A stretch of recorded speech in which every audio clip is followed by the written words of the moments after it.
Good morning students. Okay, మనం complex numbers అనే unit చెప్పుకుంటున్నాం కదా. కాంప్లెక్స్ నెంబర్స్లో ఎక్సర్సైజ్ 1A 1B కంప్లీట్ చేసుకున్నాం. ఎక్సర్సైజ్ 1Cలోకి వచ్చాం. ఎక్సర్సైజ్ 1Cలో స్టార్ట్ చేసే ముందు కొన్ని సాల్వ్డ్ ప్రాబ్లమ్స్ ఉన్నాయని చెప్పుకున్నాం, కొన్ని డెఫినేషన్స్ ఉన్నాయని చెప్పుకున్నాం. డెఫినేషన్స్ అన్నీ చెప్పుకున్నాము, అలాగే కొన్ని ఫార్ములాస్ చెప్పుకున్నాము. ఆర్క్ అంటే ఏంటి, మాడ్యూల్ యాంప్లిట్యూడ్ ఫార్ములా రాయడం ఎలాగానే దాని మీద సాల్వ్ ప్రాబ్లమ్ చెప్పుకున్నాము. ఇప్పుడు ఎక్సర్సైజ్ సిలో ఫస్ట్ రౌండ్ ఏంటో చూడండి. క్రింది సంకీర్ణ సంఖ్యలను మాప ఆయామ రూపంలో రాయండి లేదా వ్యక్తపరచండి. ఓకే, కింది సంకీర్ణ సంఖ్యలను మాప ఆయామ రూపంలో రాయండి లేదా వ్యక్తపరచండి. ఓకేనా, ఇంగ్లీష్ వీడియో చూడండి. Express the following complex numbers in module amplitude form. ఓకేనా, ఎక్సర్సైజ్ 1C లో first round. Okay, exercise 1C లో ఫస్ట్ రౌండ్. అందులో 4 ప్రాబ్లమ్స్ ఉన్నాయి. ఫస్ట్ ప్రాబ్లంలో 4 ప్రాబ్లమ్స్ ఉన్నాయి చూడండి. ఫస్ట్ది 1 - i, సెకండ్ది 1 + i√3, థర్డ్ది -√3 + i, ఫోర్త్ది -1 - i√3. ఓకేనా, ఫస్ట్ ప్రాబ్లం నేను చెప్తాను, మిగిలిన 3 ప్రాబ్లమ్స్ మీరు ట్రై చేయండి. ఒకవేళ రాకపోతే మనం ఆఫ్లైన్ క్లాస్కి వచ్చినప్పుడు చూసుకుందాం. ఓకేనా. ఓకే, చూడండి ఫస్ట్ ప్రాబ్లం.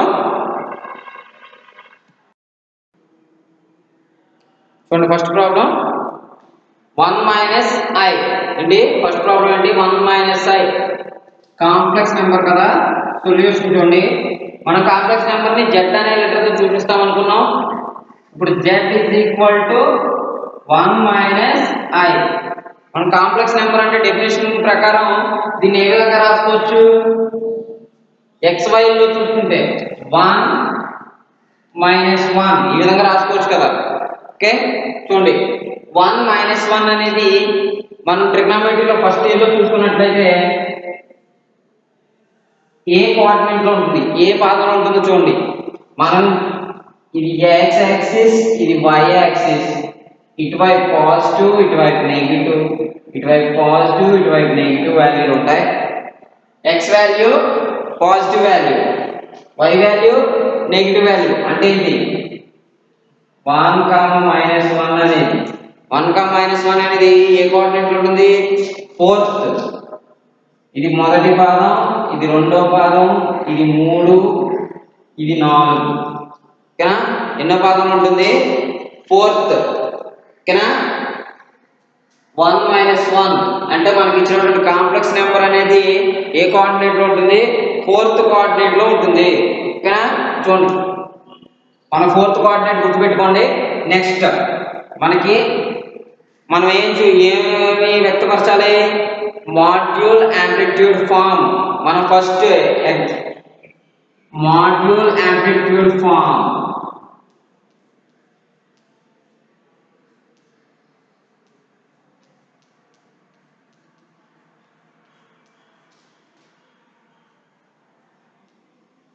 దీన్ని ఏమంటాము, పోలార్ ఫామ్ అని కూడా అంటాం. ఏమవుతుంది, మనకి ఇచ్చినటువంటి కాంప్లెక్స్ నెంబర్ z 1 - i = దీనికి పోలార్ ఫామ్ లేదా module amplitude form r × cos θ + i sin θ. Okay, cos θ + i sin θ. Okay, మనం ఈ కోఆర్డినేట్ ఎందుకు కనుక్కున్నామంటే థీటా వాల్యూ ఫైండ్ అవుట్ చేయడం కోసం ఇది ఎన్నో పాదంలో ఉందో చెప్పుకున్నాం. ఓకేనా, థీటా వాల్యూ ఫైండ్ అవుట్ చేయడం. ఒకవేళ మన థీటా వాల్యూ 1 - 1 వచ్చింది కదా, ఈ వాల్యూ కట్టేయచ్చు. ఏమో అది 90 కన్నా తక్కువ ఉండొచ్చు, లేదా 90 కన్నా ఎక్కువ ఉండొచ్చు.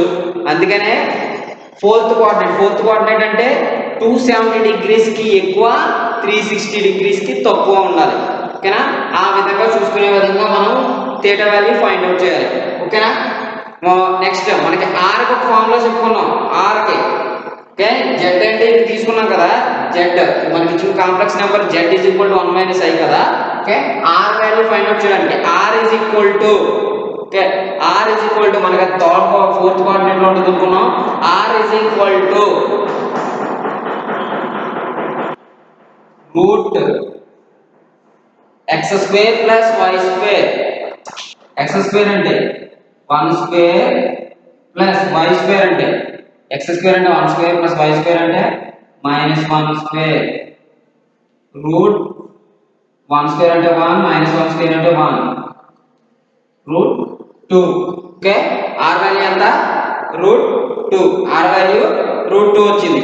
ఓకే, ఇప్పుడు మనం మాడ్యూల్ యాంప్లిట్యూడ్ ఫామ్ లో ఇది రాస్తే r వాల్యూ root 2 వచ్చింది కదా, మాడ్యూల్ యాంప్లిట్యూడ్ ఫామ్ లో రాద్దాం. చూడండి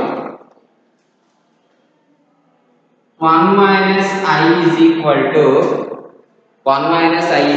to r value root 2 cos theta. ఈ r తో మల్టిప్లై చేసి రాసేస్తున్నాను చూడండి, root 2 cos theta plus root 2 I sin theta, root 2 I sin theta. ఓకేనా, ఈ వాల్యూ ఏంటిది మనకి ఇచ్చిన కాంప్లెక్స్ నెంబర్ ని మాడ్యుల్ యాంప్లిట్యూడ్ ఫామ్ లో రాయాలి కాబట్టి దీన్ని కంపేర్ చేసాం. కంపేర్ చేస్తే థీటా వాల్యూ ఈ రెండింటిని కంపేర్ చేద్దాం. Comparing imaginary and real parts. Comparing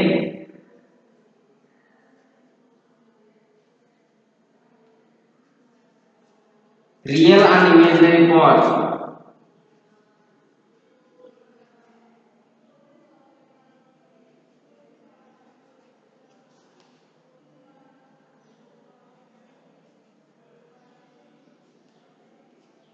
comparing real and imaginary parts రెండింటిని కంపేర్ చేస్తే మనకి ఏ వాల్యూస్ ఉంటుంది.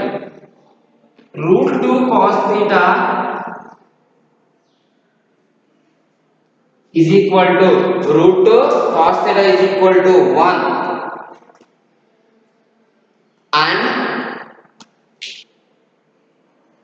and root 2 sin theta, root 2 sin theta is equal to root 2 sin theta is equal to minus I ఉందంటే minus 1 ఓకేనా. root 2 sin theta is equal to minus 1. Okay, next చూడండి, మనకి మనం సాల్వ్ ప్రాబ్లం చెప్పుకున్నాం. ఇంత ముందు క్లాస్లో సాల్వ్ ప్రాబ్లం చెప్పుకున్నప్పుడు ఇంతవరకు చేసిన తర్వాత ఏం చేసాం, route 2 sin theta divided by root 2 cos theta అంటే tan theta value find out చేసాం. ఓకే, ఇది ఈక్వేషన్ 1 అనుకున్నాము. చూడండి, ఇది ఈక్వేషన్ 1 అనుకున్నాము, ఇది ఈక్వేషన్ 2 అనుకున్నాం. ఇది ఈక్వేషన్ 1 అనుకున్నాం, ఈక్వేషన్ 2 అనుకున్నాం. ఈక్వేషన్ 2/1 చేసాం. ఈక్వేషన్ 2/1 చేస్తే tan theta వాల్యూ వచ్చింది. tan theta వాల్యూ వస్తే tan theta వాల్యూ నుంచి మనం theta వాల్యూ కనుక్కున్నాం. ఓకే, చూడండి. ఓకే, గుర్తుంది కదా. ఇక్కడికి చూడండి చెరిపేస్తున్నాం. వద్దులే, ఇగో ఈ పక్కన రాస్తాను. చూడండి, ఇది చెరిపేస్తున్నాను, ఇది అరెస్ట్ చేసాను. చూడండి, ఈ పక్కన రాద్దాం. Okay, equation 2/1 equation 2 divided by equation 1 చేస్తే ఈక్వేషన్ 2 డివైడెడ్ బై ఈక్వేషన్ 1 చేసాం. ఈక్వేషన్ 2 ఏముంది, route 2 sin theta divided by root 2 cos theta is equal to minus 1/1. ఈ రెండిట్లో చూస్తే ఇది cancel. sin theta by cos theta అంటే tan theta is equal to -1 -1/1 అంటే -1. theta is equal to tan inverse -1. theta value ఎంత, tan inverse -1. tan inverse -1 అంటే ఇక్కడ 1 వచ్చింది అంటే tan 45 1 అయింది. కానీ అక్కడ -1 రావాలి. -1 రావాలంటే ఎంత అయితే theta వాల్యూ ఎంత అయితే tan లో అక్కడ వాల్యూ -1 వస్తుంది. tan లో రావాలి. ఓకేనా, tan లో రావాలి కాబట్టి theta వాల్యూ ఎంత అయితే -1 వస్తుందో చూడండి.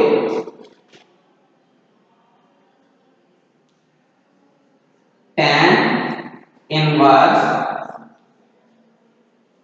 tan 45 మైనస్ 45 పెట్టాం. tan 45 అంటే ఎంత? -1. tan 45 అంటే 1, కానీ -1 వచ్చింది కాబట్టి tan -45 పెట్టాం. ఓకే, tan -45 పెట్టాం. ఓకే, tan ఇన్వర్స్ క్యాన్సిల్ అయిపోతే -π/4 మిగులుతుంది. ఓకే, -π/4 -π/4 ని ఇప్పుడు మనం తీటా వాల్యూ వచ్చింది -π/4. మనం రాయాల్సింది ఏంటి? Module amplitude formula. therefore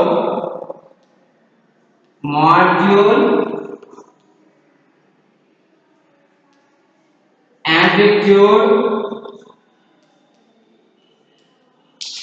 form of 1 minus I is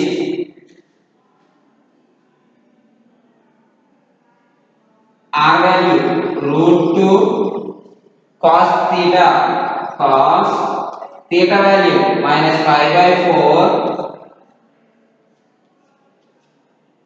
plus √2 I sin theta value -π/4. theta value ఎంత? -π/4. ఓకేనా? -π/4. దీన్ని ఇంకా వేరే విధంగా మనకి ఫోర్త్ కోఆర్డినేట్ లో రావాలి కాబట్టి, ఎందులో రావాలి? ఫోర్త్ కోఆర్డినేట్ లో రావాలి కాబట్టి, ఫోర్త్ కోఆర్డినేట్ అంటే ఎంత? 360 minus theta. 360 minus theta. ఇప్పుడు -π/4 -π/4 ఉంది. 360 అంటే 360 డిగ్రీలు మారదు. కాస్ వాల్యూ సైన్ వాల్యూలు మారవు. థీటా వాల్యూ ఎంత ఉంటే అంతే రాయాలి. ఓకే, చూడండి ఈ వాల్యూ మారకుండా దీన్ని ఏం రాసామంటే √2 cos 360 minus theta. 360 365. 360 అంటే 4 2π -π/4 plus √2i sin 2π -π/4. 2π -π/4. చూడండి, ఫోర్త్ కోఆర్డినేట్ లో వచ్చింది. ఫోర్త్ కోఆర్డినేట్ అంటే 360 మైనస్ థీటా. ఫోర్త్ కోఆర్డినేట్ లో చూపించాం కాబట్టి ఫోర్త్ కోఆర్డినేట్ లో రాశాం. ఓకేనా? చూడండి, మళ్ళీ ఒకసారి ఎక్స్ప్లెయిన్ చేస్తాను. చూడండి, మనకి అసలు ప్రాబ్లం ఏమి ఇచ్చాడు? మనకి ఇచ్చినటువంటి కాంప్లెక్స్ నెంబర్స్ ని సంకీర్ణ సంఖ్యలని ఓకే మాడ్యూల్ యాంప్లిట్యూడ్ ఫామ్ లో రాయాలండి. మాడ్యూల్ యాంప్లిట్యూడ్ ఫామ్ అయినా లేదా పోలార్ ఫామ్ అన్నా ఒకటే. ఓకే, దానికి మనకి ఫామ్ లో చెప్పుకున్నాం. ఏంటది? మాడ్యూల్ యాంప్లిట్యూడ్ ఫామ్ లేదా పోలార్ ఫామ్ కి r into cos theta plus i sine theta అనేది module amplitude form or polar form. ఓకేనా? ఆ రూపంలో మనం రాసి చూపించాలి మనకు వచ్చినటువంటి కాంప్లెక్స్ నెంబర్. దాని గురించి ఏం చేసామంటే, మనం ఇచ్చినటువంటి కాంప్లెక్స్ నెంబర్ ఏ కోఆర్డినేట్ లో ఉంది, మనకి థీటా వాల్యూ కనుక్కోవాలి. 4r sin theta cos theta sin theta అని వచ్చింది. థీటా వాల్యూ పర్టికులర్ మనకు తెలిస్తే మనకు వచ్చిన ప్రాబ్లం అయిపోతుంది. మనం థీటా వాల్యూ కనుక్కుంటే మనం పోలార్ ఫామ్ లో రాసినట్టే. ఓకే, మనకి ఇచ్చినటువంటి complex number z is equal to 1 minus i. z is equal to 1 minus i. Okay, దాన్ని మనం కాంప్లెక్స్ నెంబర్ డెఫినేషన్ చెప్పుకున్నాం, పెయిర్ ఆఫ్ రియల్ నెంబర్స్ అని. దీన్ని ఏ విధంగా రాసాం? 1, -1 రాసాం. అంటే x వాల్యూ y వాల్యూ. ఈ x y అనేది మనకి ఏ కోఆర్డినేట్ లో ఉంటాయో చూసుకుందాం. ఒకటి పాజిటివ్, ఒకటి negative. x value positive, y value negative. ఏ కోఆర్డినేట్ లో ఉంటుంది? ఫోర్త్ కోఆర్డినేట్ లో ఉంటుంది. ఫోర్త్ కోఆర్డినేట్ అంటే 270 డిగ్రీస్ ప్లస్ కానీ 360 డిగ్రీస్ మైనస్ కానీ ఉండాలి. ఓకేనా? చూడండి, దీనికోసం మనం మాడ్యూల్ యాంప్లిట్యూడ్ ఫామ్, దీని యొక్క మాడ్యూల్ యాంప్లిట్యూడ్ ఫామ్ ఏంటి? 1 minus i is equal to r into cos theta plus i sin theta. r value కనుక్కోవాలి, థీటా వాల్యూ కనుక్కోవాలి. ఈ ఫామ్ లో రాయాలండి. దీనికోసం ఏం చేసిన r వాల్యూ మన ఫామ్ లో చెప్పుకున్న r is equal to square root of x square plus y square. x square plus y square. r value కనుక్కోవాలి కాబట్టి r is equal to root of x square అంటే 1 square plus y square అంటే -1 square. x square అంటే 1 one square అంటే 1 plus minus 1 square అంటే 1 route 1 plus 1 అంటే route 2. Are value ఎంత వచ్చింది? రూట్ 2 వచ్చింది. మన ఆర్ వాల్యూ ఇక్కడ ప్రతిక్షేపించాం. ఆర్ వాల్యూ ఇందులో పెట్టాం. ఇందులో పెడితే ఏమైంది? 1 minus i is equal to root 2 into cos theta plus i root 2 into sine theta. Okay, 1 minus i is equal to root 2 cos theta plus root 2 i sine theta అయింది. Okay, compare చేసాం. Real part ని imaginary part ని compare చేస్తే root 2 cos theta is equal to 1 అయింది. 1 కాబట్టి root 2 cos theta 1 అయింది కాబట్టి 1. ఇది ఈక్వేషన్ 1 అనుకున్నాం. Next root 2 sine theta, root 2 sine theta value -1 కాబట్టి రూట్ 2 సైన్ థీటా వాల్యూ -1. ఇది ఈక్వేషన్ 2 అనుకున్నాం. ఈక్వేషన్ 2/1 చేసాం. ఈక్వేషన్ 2/1 చేసాం. ఈక్వేషన్ 2/1 చేస్తే రూట్ 2 క్యాన్సిల్ అయింది. Okay, sin theta by cos theta అంటే tan theta is equal to -1/1 అంటే -1. Okay, tan theta is equal to tan theta అయితే ఇన్వర్స్ అయింది. tan inverse -1. tan theta is equal to -1 రావాలి. tan 45 అంటే 1, tan -45 అంటే -1 కాబట్టి tan -5/4. tan 45 degrees వద్ద 1 అవుతుంది కాబట్టి. ఓకే, అంటే theta వాల్యూ ఎంత వచ్చింది? -5/4 వచ్చింది. ఓకే, మాడ్యులర్ యాంప్లిట్యూడ్ ఫార్మ్ లో theta వాల్యూ పెట్టేసాం. ఈ 1 మైనస్ i కి ఏరేసాం root 2 cos theta -5/4 plus root 2 i sin theta -5/4. కానీ మనకి ఏ కోఆర్డినేట్ లో ఉండాలి? ఫోర్త్ కోఆర్డినేట్ లో ఉండాలి కాబట్టి root 2 cos theta fourth coordinate అంటే 360 మైనస్ డిగ్రీస్, 360 మైనస్ theta కాబట్టి 2π -5/4. π అంటే 180, 2π అంటే 360. 360 minus 5/4 2i sin theta 2π -5/4. ఈ పైకి ఇక్కడ రూల్ చేసినా పర్లేదు, కింద రాసినా పర్లేదు. ఓకేనా? ఇది ఫస్ట్ ప్రాబ్లం. మిగిలిన 3 ప్రాబ్లమ్స్ మీరు ట్రై చేయండి. ఓకేనా? ఓకే, అవి గనక మీకు రాకపోతే మనం ఆఫ్లైన్ క్లాస్లో చూద్దాం. ఓకే, నెక్స్ట్ సమ్కి వెళ్దాం. సెకండ్ ప్రాబ్లం చూడండి. -2i into 3 plus i into 2 plus 4i into 1 plus i ను సూక్ష్మీకరించి ఆ సంకీర్ణ సంఖ్య మాపాన్ని రాబట్టండి. ఈ సంకీర్ణ సంఖ్య మాపం అంటే మాడ్యూల్ కట్టడం. ఓకే, మాడ్యూల్ కట్టడాన్ని సంకీర్ణ సంఖ్య మాపం అంటాము. ఓకేనా? ఇంగ్లీష్ మీడియం చూడండి. Simplify -2i into 3 plus i into 2 plus 4i into 1 plus i and obtain the module of given complex number. Module of that complex number. మనం దీన్ని సింప్లిఫై చేసి వచ్చిన యొక్క కాంప్లెక్స్ నెంబర్ యొక్క మాడ్యూల్ కట్టాలి. ఓకేనా? సొల్యూషన్ చూడండి.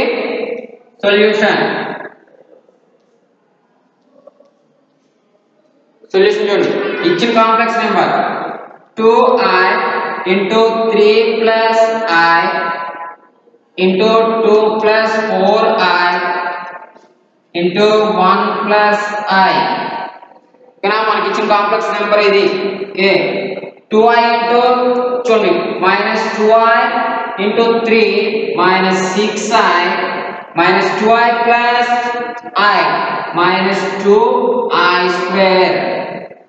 Okay, minus 2i square. 2 into 1 first ఈ రెండు మల్టిప్లై చేసాం, నెక్స్ట్ ఈ రెండు మల్టిప్లై చేసాం. 2 into 1 2 plus 2 into i 2i plus 4i into 1 4i plus 4i into i 4i square 4i square. Next step చూడండి. -6i minus 2 into i square అంటే -1 -1 into -2 అంటే +2 okay +2 okay 2i plus 4i 6i 4i square అంటే 4i square అంటే -1 -1 into 4 అంటే -1 into 4 -4 -4 plus 2 అంటే -2 -4 plus 2 అంటే -2. ఓకేనా? Next చూడండి.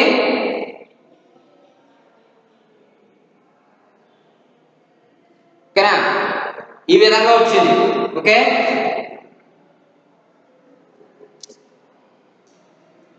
ఈ రెండు చూడండి. -6i ఇంటూ ప్లస్ 6i ఏమవుతుంది? -6i into plus 6i -36i square -36i square. Okay, minus into minus plus 6 into 2 12i plus 2 into 6i plus 12i minus plus 2 into -2 -4 చూడండి. i square అంటే -1 -36 into -1 plus 36 plus 36 plus 12i plus 12i 24i minus 4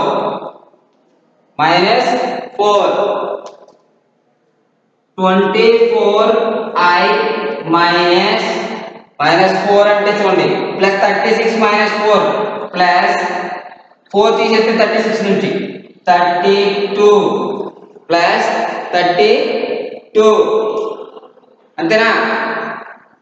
plus 32. Next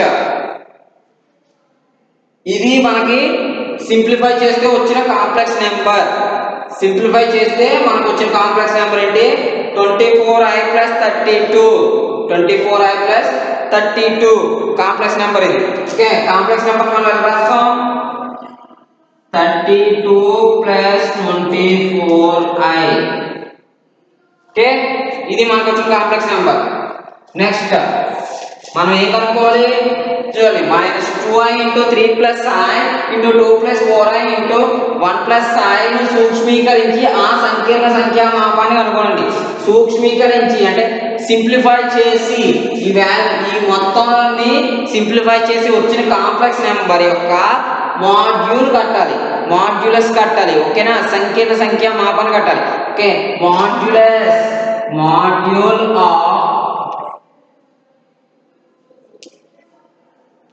of మనకు వచ్చిన complex number 32 plus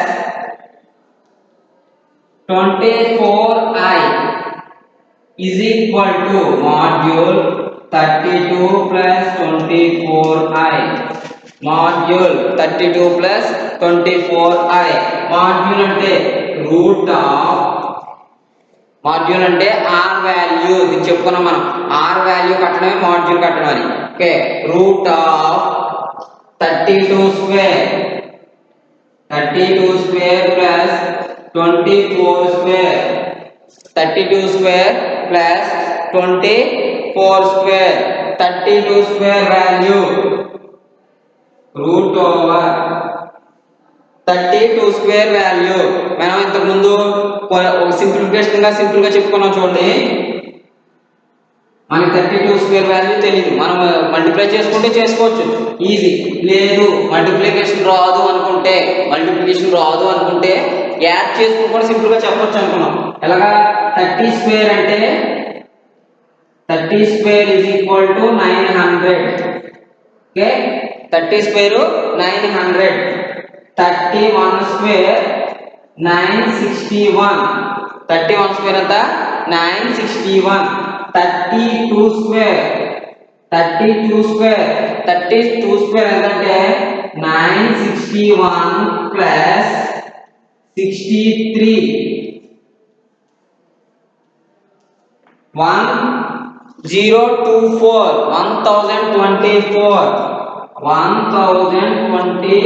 32 square. Okay, plus 24 square. Okay, 25 square అంతా 625. Okay, 24 square is equal to 625 minus ఈ రెండు add చేస్తే ఎంత? 49. Okay, 15 లో నుంచి 9 తీస్తే 6, 11 లో నుంచి 4 తీస్తే 7, ఇక్కడ 5 ఉంది 576 ఓకేనా 576 ఓకే 576 చూడండి 1024 plus 576 root over 1024 plus 576 value ఎంత అవుతుంది 1600 1600 రూట్ 1600 అంటే రూట్ 1600 వాల్యూ రూట్ 1600 అంటే 40 into 40 1600 రూట్ 1600 అంటే 40 okay module of 32 plus 24 is equal to 40 ఓకేనా మనకి ఇచ్చినట్టు ప్రాబ్లం ఏంటి minus 2i into 3 plus i into 2 plus 4i into 1 plus i ను సూక్ష్మీకరించండి సింప్లిఫై చేసి మాడ్యూల్ కట్టాలి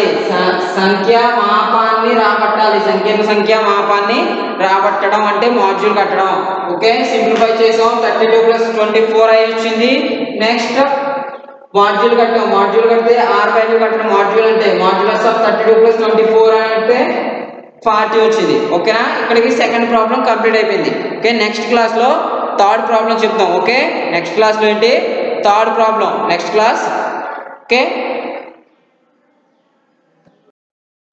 మనం ఫస్ట్ ప్రాబ్లం లో 3 ప్రాబ్లమ్స్ చేయమన్నాం కదా ట్రై చేయండి రాకపోతే మనం నెక్స్ట్ ఎలాగా ఆఫ్లైన్ స్టార్ట్ అవుతాయి కదా ఆఫ్లైన్ లో చెప్పుకుందాం ఓకే సెకండ్ ప్రాబ్లం చాలా ఈజీగా ఉంది కదా మాడ్యూల్ కట్టడం దీన్ని ఎక్కువ ప్రాక్టీస్ చేయండి మ్యాక్సిమం ఈసారి 2 మార్క్స్ రావచ్చు లేదా 4 మార్క్స్ రావచ్చు ఓకేనా సరే నెక్స్ట్ క్లాస్ లో చూద్దాం